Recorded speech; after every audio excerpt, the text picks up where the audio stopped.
This evening I would like to read to you an abridged version of a short story entitled The Earth's Holocaust, written by the great American author Nathaniel Hawthorne. This story was written in 1844. It's a little outdated, but full of truth and wisdom.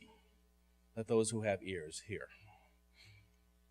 The story begins once upon a time when all the people of the earth are determined to rid themselves of the pain, sin, and evil that seems to have invaded life. They are determined to purify themselves with a grand bonfire to enter into a new world. A central spot on the globe is chosen, a Midwestern plain that is wide open and desolate. On this plain, the giant fire will be built, and the peoples of the world will gather to put an end to the old world and begin again. Having an interest in such things, I chose to journey to this Midwestern plain and witness this grand event. As I arrived, the bonfire had already begun. I asked a bystander, "What did I miss?" He replied, "We began with the newspapers. They're great for starting a fire. We burned yesterday's news, last month's magazines, and all the newsreel footage of the old world that we are leaving behind." As he finished, I noticed a group approaching the fire. "More rubbish for the fire," they cried. Into the fire went a coat of armor, the crests of the world's illustrious families, some whose roots extended back into the Middle Ages. The people cheered as the royal history of the world burned. Next to burn was the world's corporate logos up in flames.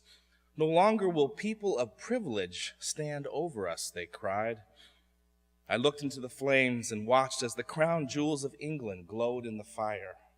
Family trees were burned to ashes, and the multinationals melted. The attention then shifted to a new group of reformers who were arriving with all the liquor of the world. They began to roll the huge barrels into the fire, and the flames exploded, threatening to set the sky on fire. "Let us watch Satan burn with this, his liquor," they cried out. Next, the rare wines of the world were thrown into the fire. The grapes that had been waiting hundreds of years to be tasted were gone in an instant. Then when the alcohol supply ran out, the reformers in their zeal began throwing coffee and tea into the fire, for they too were a comfort to the flesh and a threat to the soul. The rage of the reformers now began to settle in the minds of the crowd. A poor man threw in his empty wallet, an end to poverty.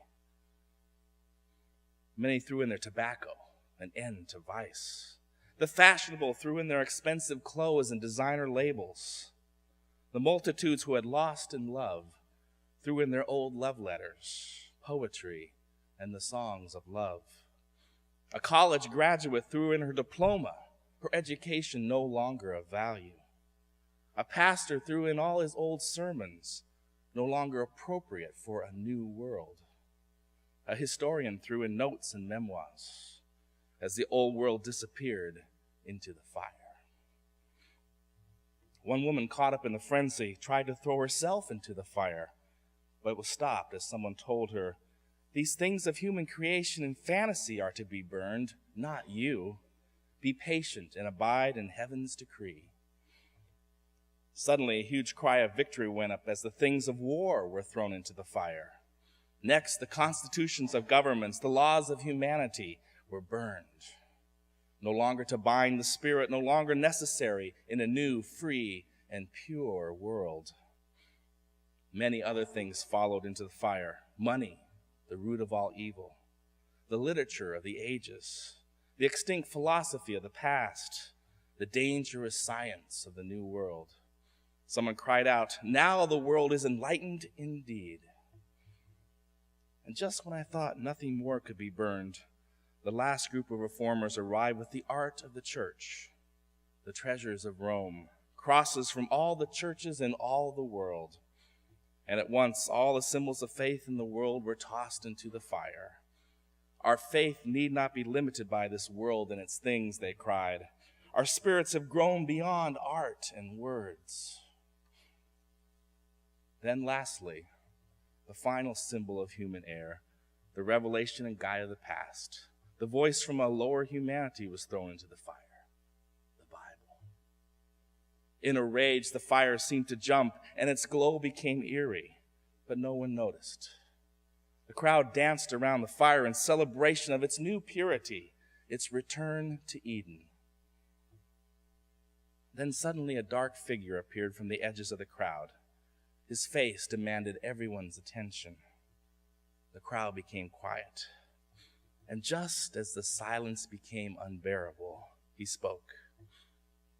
If you are to complete your mission, there is one more thing that you must burn. What else is there to burn? He answered, what? But the human heart itself.